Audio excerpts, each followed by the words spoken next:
All right. Well, how's it going, Matt? It's going great. Yeah, Thanks for coming on. This is my third podcast episode.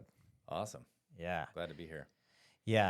I won't be posting. I'll probably start posting in a couple weeks once I have 3 or 4 more episodes to start posting. So it's super cool that you're Yeah. here. So I have Matt Metz here, and you are my older brother. I had my younger brother, Dan, on Did you? yesterday. Oh, Yep. great. So he was here yesterday. Dan, we talked a lot about the listings and what that job responsibility is and how that affects the whole real estate process. Yeah. So you help buyers, and tell us a little bit how you got into real estate. Well, like you said, Dan was in here yesterday. Yeah. I follow in his footsteps pretty much everything in real estate. So Dan had a huge part to play for me getting in the business. You had some too, encouragement. So, yeah, I was in a job, a really good job, a design draftsman, working, 8 to 5. Decided, saw my brother and you and, making good money and doing sales. And you started doing sales and I saw Yeah. you work your way up. So I decided, hey, I should probably get into the business. Yeah, nice. And Dan, had a huge part to play in that. So, yeah, he invited me to sit down with him and a broker, and we kind of, went from there. And Yeah. I've been following Dan everywhere he's gone since then. Well, you've been crushing it. You've been crushing it. Work with a lot of buyers. So so for our listeners, so Matt works with mostly buyers. That's you true. work- yeah. Yes. And you've helped a lot of first-time home buyers, and you ton. probably have a bunch right now you're working with. Yeah, most of the buyers right now in the market I feel are first-time home buyers. Yeah. And so this podcast, the majority of the listeners is geared for first-time home buyers. So Yeah. the content I want to talk about today is mostly for first-time home buyers. So, keeping it geared for those buyers and basically sharing your experience and your knowledge on how you can help first-time home buyers and some of the things that they can watch out for. Sure. Yeah. So when did you actually get into real estate? 2012, I got my license. I didn't realize it was that. It was back in 2012. That's 2012. That's right. That's right. Oh, it was So 10 living years. in, yeah, living 13 in Chico. years. 13 years. Yeah, living in Chico. Just had my firstborn. My first showings, I remember holding Bennett, Wow. baby boy. Yeah. And then started showing property Wow. In Chico. in Chico. Okay, that's right. I remember. Yeah. Yeah. Yeah. And when you started, you were working with I was working with Corey Meyer. Corey Meyer. Yep. And Yep. he got a couple agents down in the That's right. Chico area, I and we remember. Yeah. kind of went for it. Mm-hmm. Yeah. Okay, cool. So I have some questions here for you, and the market's crazy right now. What's your feelings right now on the real estate market in general? I hear a lot of buyers say the market's crazy right now, Yeah. and they're trying to get me to agree that the market is crazy right now. Right. And when they say crazy, what do they mean by crazy? Crazy meaning they're always mentioning the interest rate. That's the number one thing we get, or I get, is Yeah. interest rate. It's a horrible time to buy, right, Matt? And then I'm like, well, if you look at it like this, maybe Yeah. it's a good time to buy. It depends on how you're going to approach it. Yeah. So when somebody comes at me with crazy market, I usually try and find out what they think is crazy. Oh, I see. So kind of qualify. What does it Qualify mean to you? what does Yeah. crazy mean to you? And Yeah. Obviously, it's not what it was 2-3 years ago. Yeah. So That was a crazy market. that was a crazy market. That was very crazy. That would have been a great crazy for people Yeah. that took advantage of it when they could have. Well, I remember 2 years ago talking to potential buyers, and Yeah. they're like, "No, we're not getting in," Right. because they're like, prices are too high, and there's too many people bidding. Yeah. We don't want to get in right now. Right.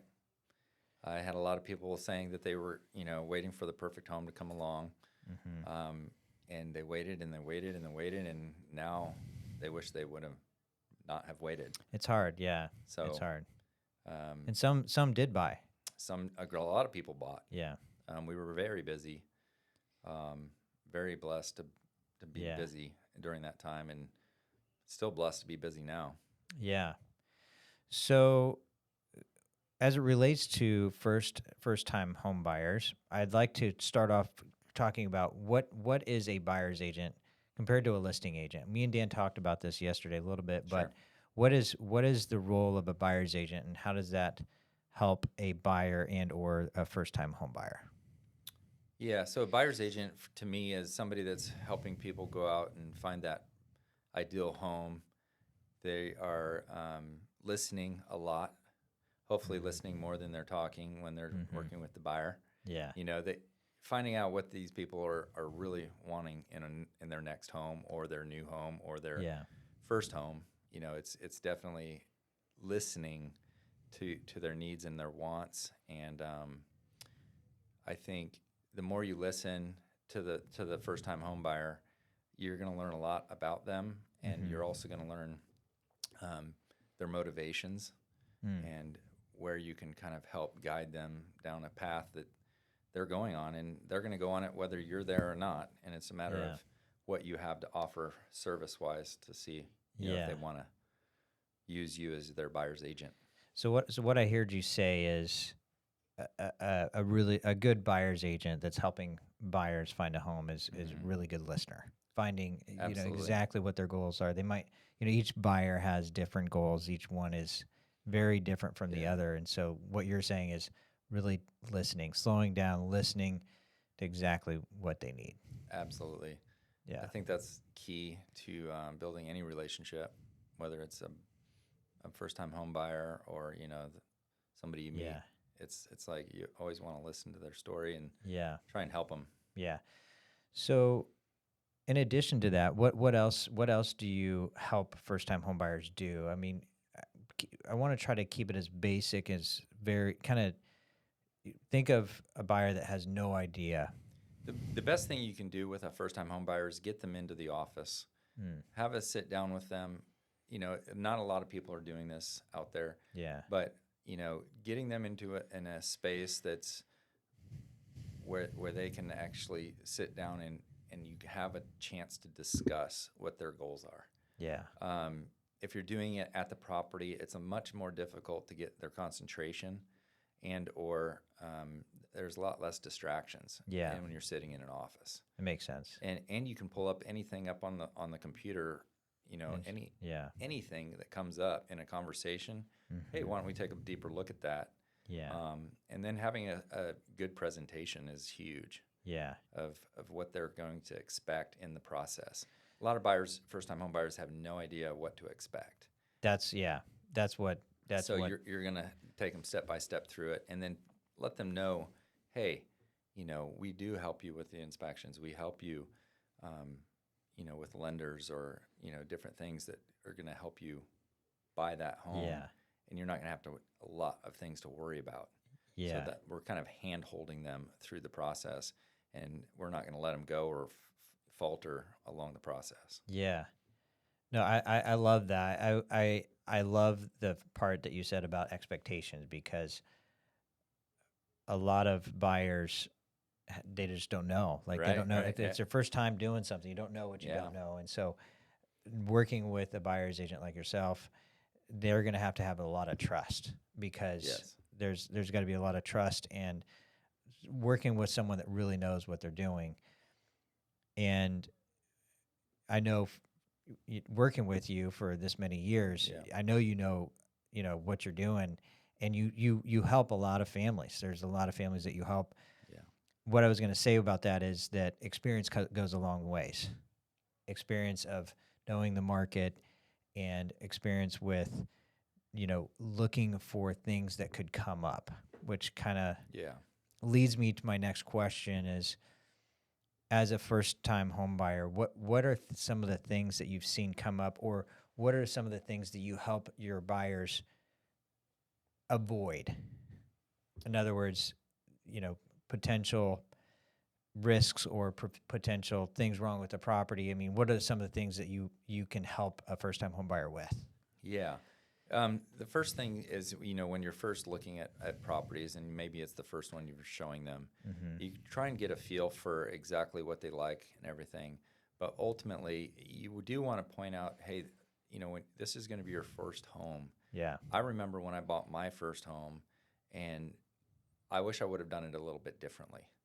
I wish I wouldn't have bought such a fixer-upper, because when you are buying your very first home, you don't want to be overwhelmed when you move in that you got to do a ton of stuff. Yeah. So my first thing is to encourage them to say, hey, why don't you find something, maybe there's some cosmetic things, but don't buy a complete fixer-upper, because you don't want to get overwhelmed once you move in.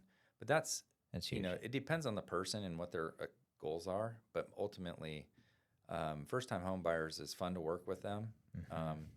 I sometimes prefer working with first-time home buyers because they don't know anything. So you're the guide along the way, and you can kind of help shape where they're gonna go and what they're gonna do, and then to see that them find that ideal home is pretty cool. Yeah. I don't know if I answered your question, but that's no, you did. You did. I mean,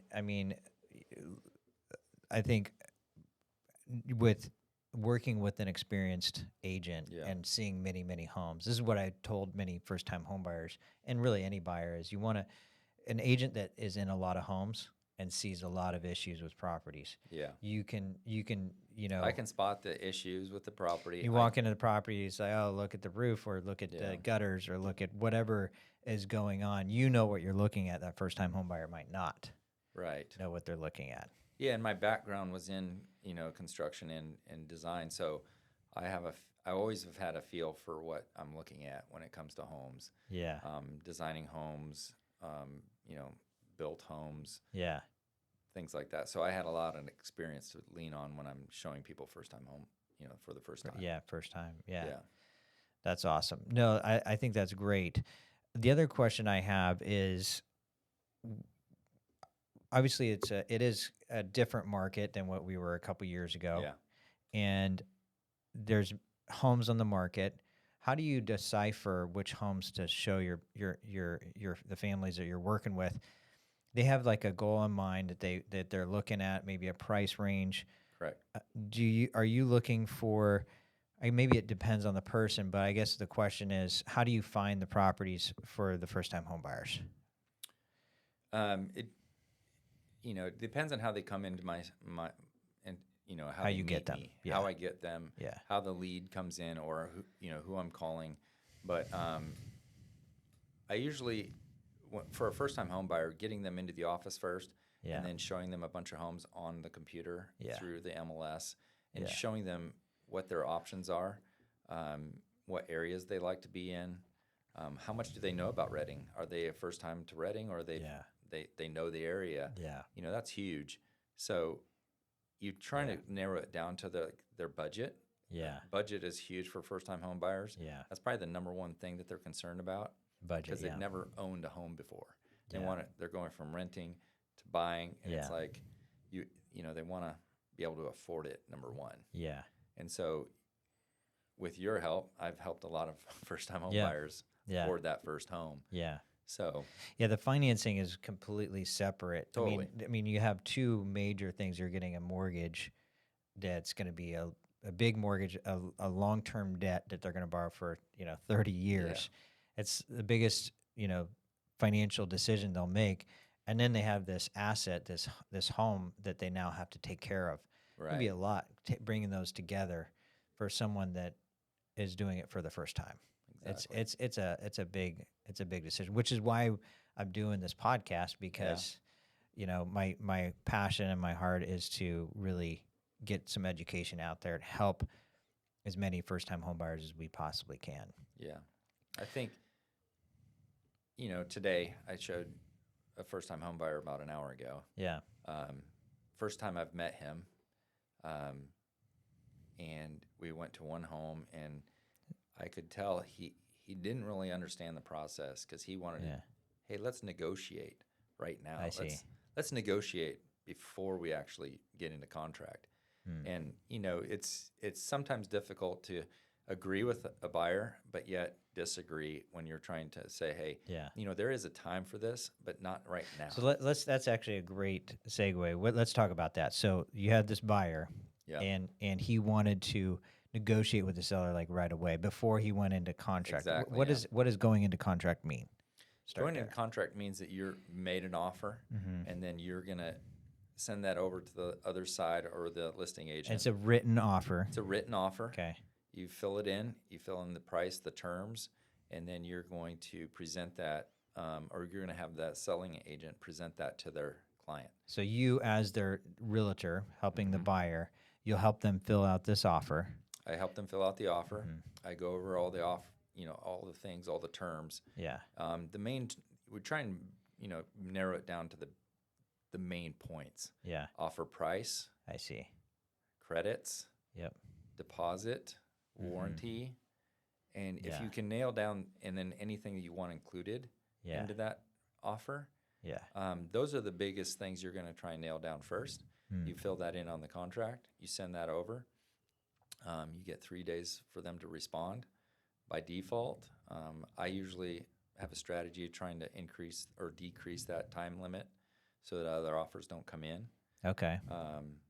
Decrease the amount of time for the seller to respond to that offer. Yeah.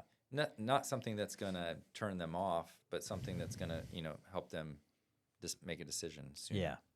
So you had this buyer, and what he was wanting is he didn't necessarily want to make this offer. He said, hey, what does the seller want for the price? Let's find out what this is and see if we negotiate. He actually wants to talk to the seller.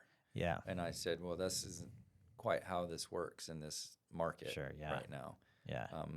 How about we come up with an offer that you're comfortable with, and let's negotiate a price that you're willing to offer. I think a lot of buyers and first-time home buyer, I think they think that once they've made the offer, like that's the final, it's over, Yeah, it's over. And it's not gonna. They've just bought a house. If they accept, they've just bought a house, and oh my goodness, this is correct. They sleep on it. Because in some states, that's the way it is. Once the offer's there, it's in some states. Yeah, it is. I actually over. didn't know that was different in other states. Other states is different. Okay, and in California, it's different. Correct. And explain that.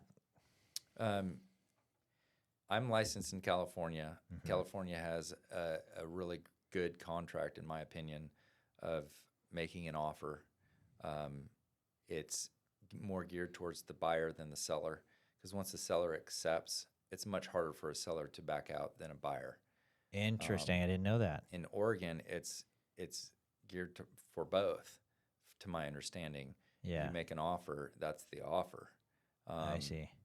And just from experience of listening to others that have, worked in Oregon and or done business up there, it's much different. Yeah. So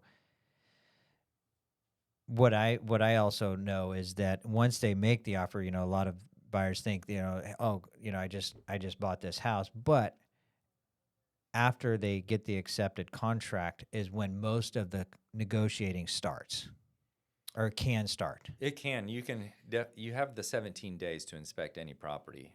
So California contract. So what is the 17 days? Go ahead and explain it's what called that your is. inspection contingency period, where you can actually have 17 days to inspect any property. You can do your due diligence. You can have any inspections you want. So let's say I'm a first-time home buyer. Yeah. And I come to you and you write, I love the house. Yeah. And the house is listed for $350,000, let's say. Sure. And I love the house. I say, Matt, let's go ahead and make an offer. Yeah. Let's say we offer $340,000, right? They accept the offer. Correct. Okay, at $340,000. Now me as the buyer, I'm like, oh crap, what did I just do? So what you're saying is that you didn't just buy a house, you just started the process, and now what I like to explain to buyers is it's just you and the seller now negotiating. There is no other buyers that can come in and got your foot in the door. Take the property away during this time. Right. So when you said contingency period, explain what the contingency period is, because I think that's important. Sure. Contingency period, you have 3 contingencies, but this one is for inspection that I'm talking about, the 17 days. That mainly is for you to inspect the property. And if you decide in that 17 days, you decide that it's not the best property for you and or you found some things that you don't like about the property, you can back out. And all you're going to be out is the money that you put in for the inspections. Okay, so I just made an offer. They accepted, and I get my home inspection. I get maybe an appraisal, and all of a sudden we find something wrong with the house. Yeah. I can decide, even though I'm in contract, I can say, hey, I don't want this house anymore. Correct. That's awesome. Yeah. Or what can that buyer do? Can they negotiate a lower price? Maybe negotiate lower credits? Yeah. What I always encourage the buyer to do, don't just back out just straight away. Yeah. Hey, let's see if they're willing to play ball with you on and maybe find a compromise between the two. Yeah. And see, hey, it does need a roof. How about we negotiate a roof? Yeah. And worst case, and I try and set good expectations on that. They're not going to give you the whole roof. Maybe they'll give you 50%. Maybe they'll give you a little more. But at least ask. At least ask. And, worst case, they say no. Yeah. Then you can either make a decision then. Yeah. But these small decisions all add up at the end, and hopefully everybody's happy. Yeah. I love that. So. I love that. I want to tell a story. So it wasn't my first time, but I kind of used this strategy to buy a house back in 2013. I knew the home wasn't going to appraise for what I was making the offer for. Right. Now, this is the time when, there was multiple offers on property. Right now, there are multiple offers, but there was more offers on this property. I loved this property. Yeah. And there was a price. It was listed for $425,000, and I really, really wanted this house.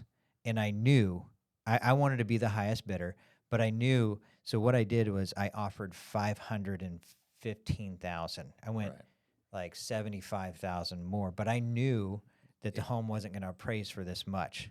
Right. And you got to be careful because at this particular house was owned by the bank. So it was owned by the bank. And so the bank actually, I knew that the bank was going to have to lower the price, but same thing would apply for an inspection or something with negotiating after you're in contract with you can negotiate the price after. You can negotiate other terms after you're in contract. Usually, the appraisal is something we always try and discuss with the first-time home buyer. Yeah. Because a lot of the time they are gun-shy with if there is multiple offers.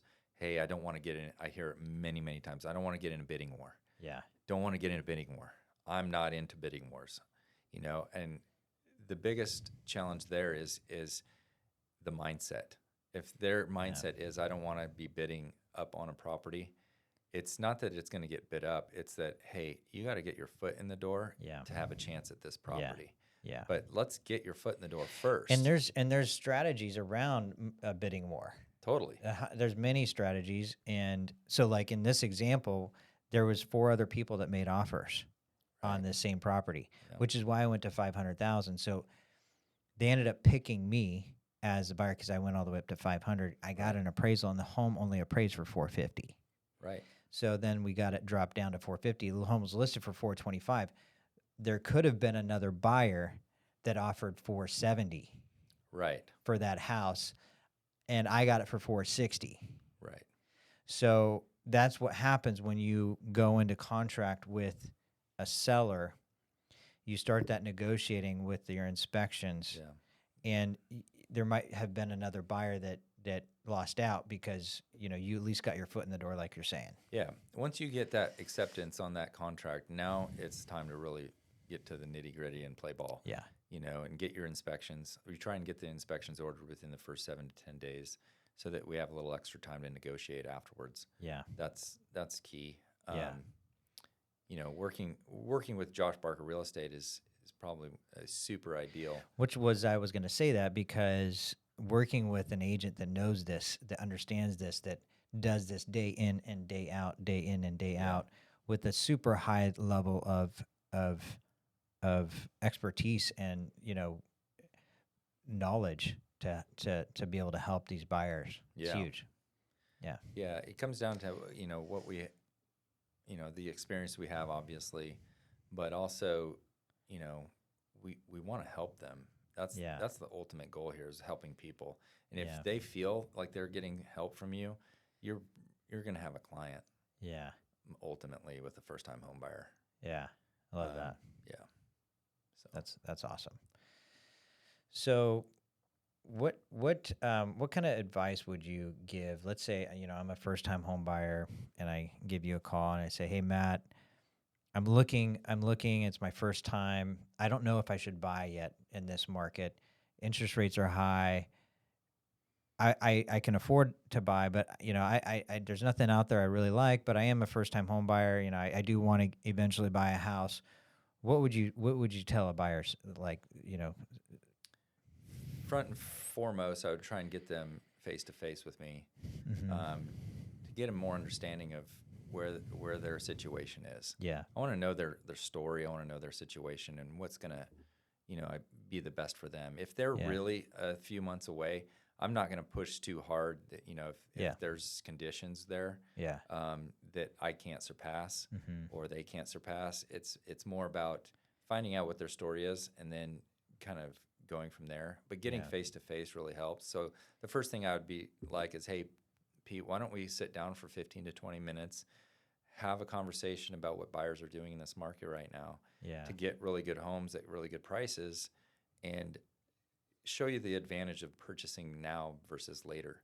Yeah. A lot of people right now are putting it on the shelf for the holiday. So Mm. do you want more competition or less competition in this market? Let's talk about that. What about the holidays makes a difference for a first time home buyer?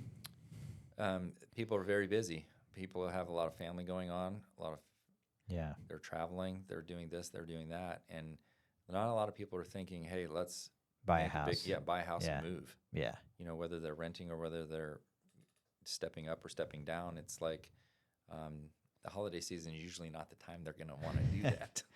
So Yeah, I don't necessarily want to move my whole Yeah. family after Thanksgiving and before Christmas. yeah, and school's another schools, big yeah. thing with kids. So you kind of, I mean, I put myself in their shoes. Could I get a better deal during the holidays? Absolutely, I think, and I Yeah. believe that.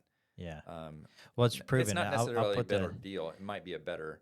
You might have more options. or maybe find that dream house that Right. wouldn't maybe that house has doesn't have any offers, maybe, or in the summer it'd have 5-6 offers and get bedded up. Right. It happens every year, and I'll put this graph up, but every single year inventory rises in the winter. Right. In the winter months, and every single year in the summer months inventory Declines comes down.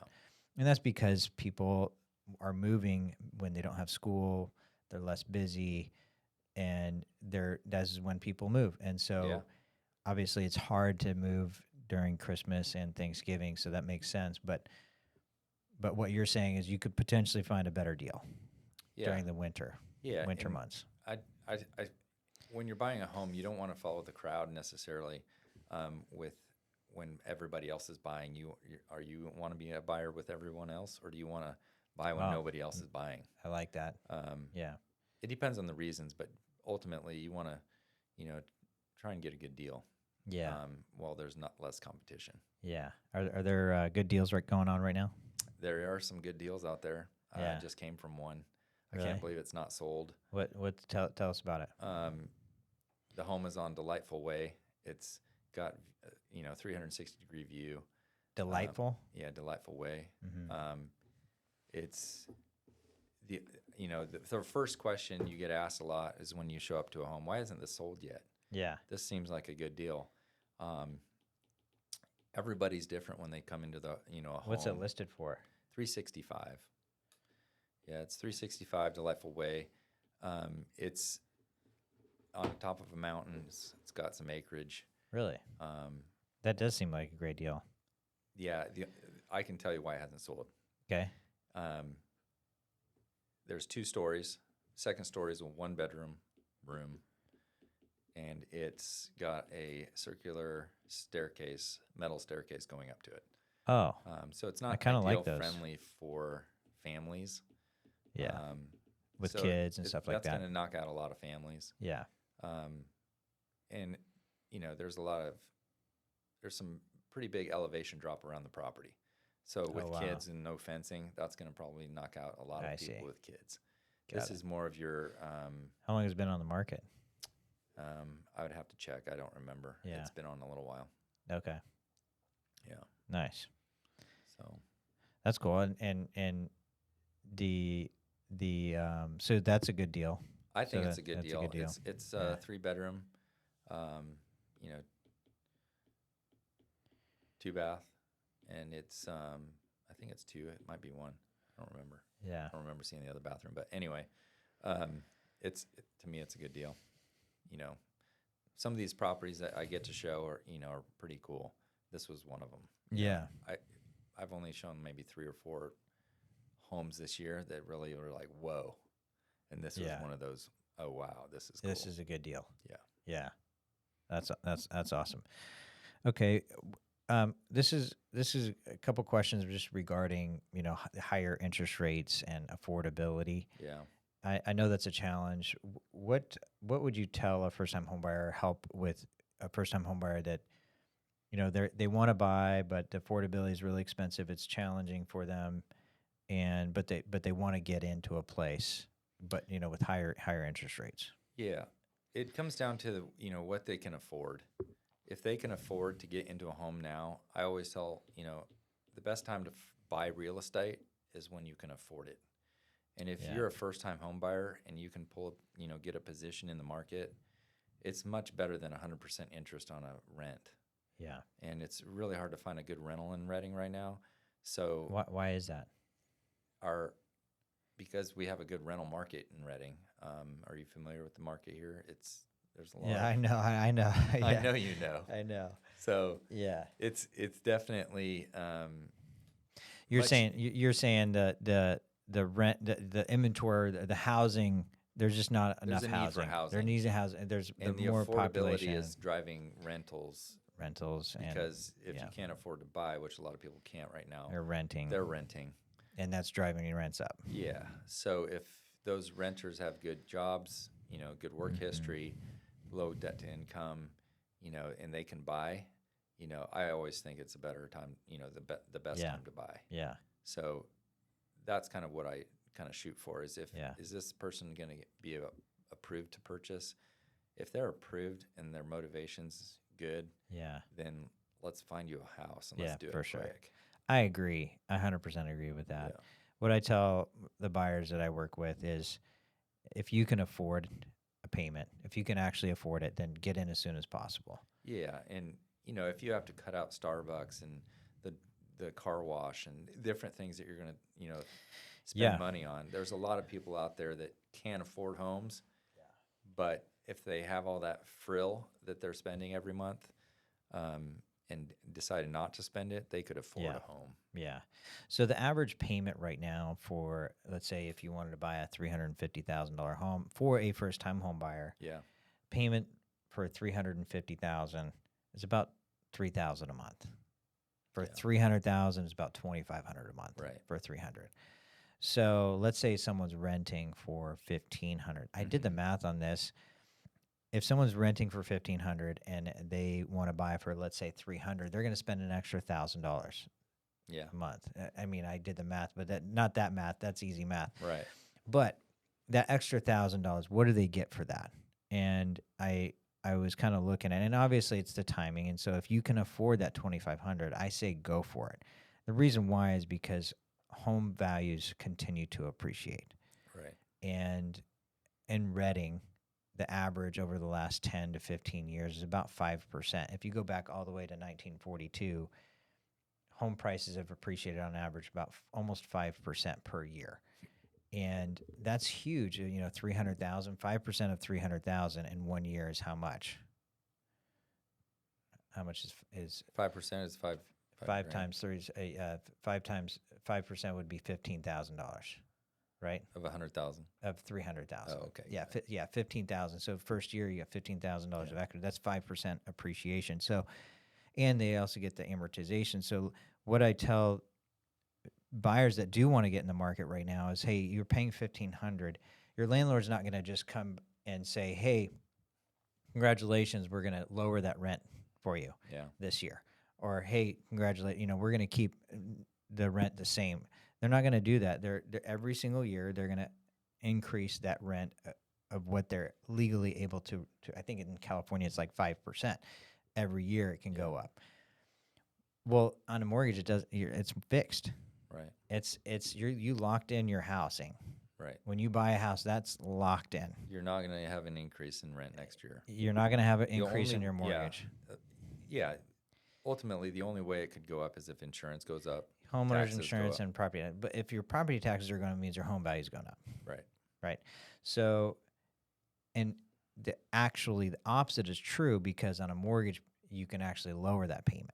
Yeah. And this is what a lot of first-time home buyers don't understand, is that rates go up and they come down. And I don't know exactly when they'll come back down, but eventually they'll come back down, and there'll be opportunities to actually lower that payment down and become more affordable. So I'm going to tell you a story. It's my podcast. I can share my story.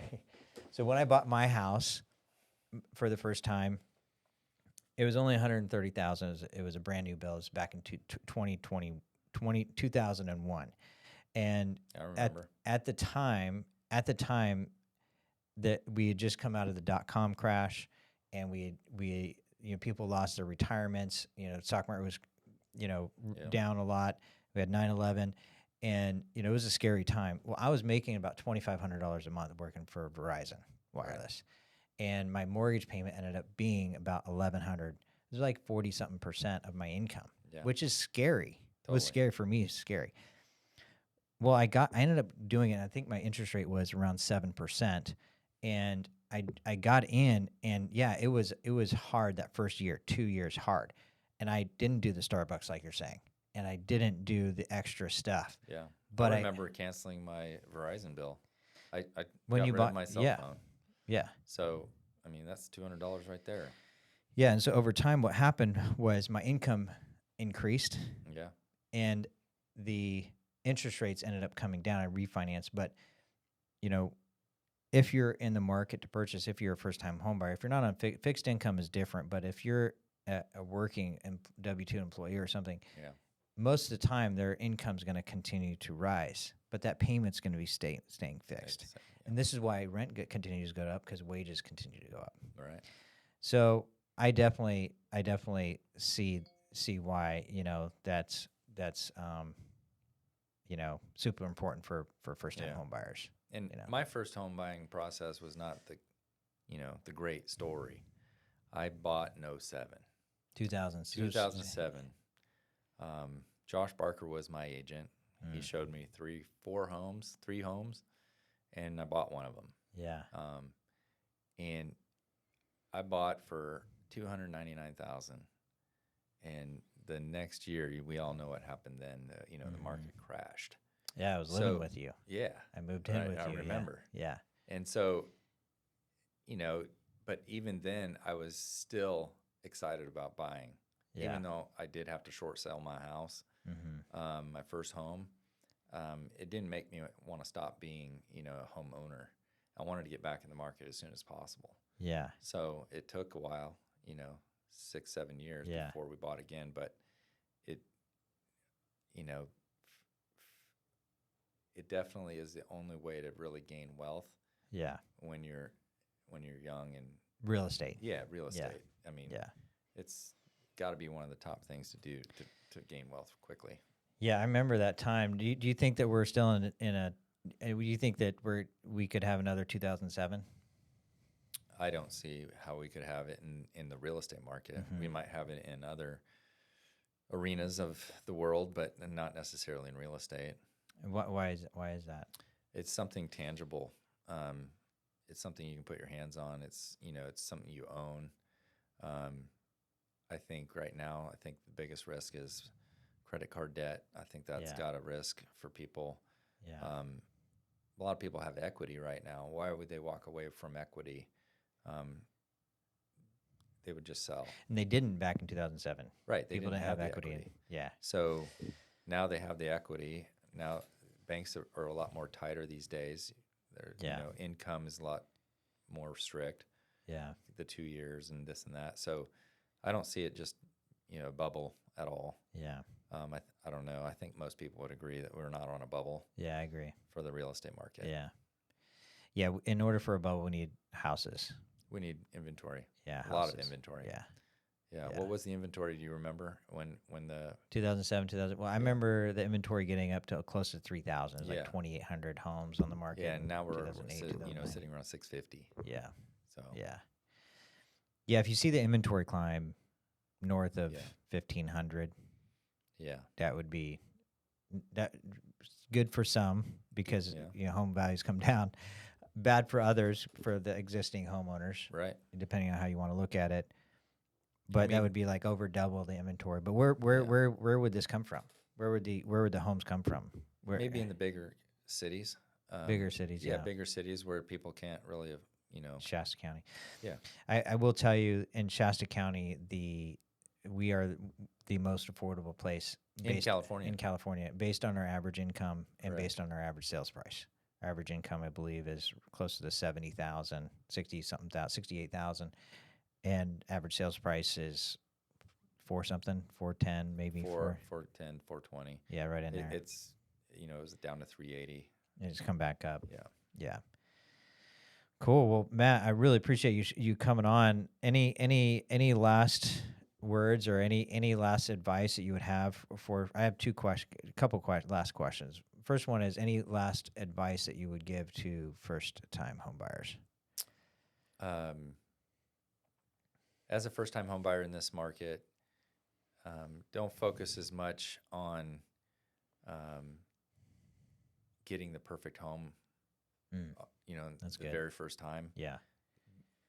Find the home that you could work on or think of a 2-year term and think you're going to own this for 2 to 4 years, and then you're going to get a better home and a better price probably. Yeah. And you're going to have the equity to go buy that better home. Turn it. Yeah. So don't focus like this is your forever home.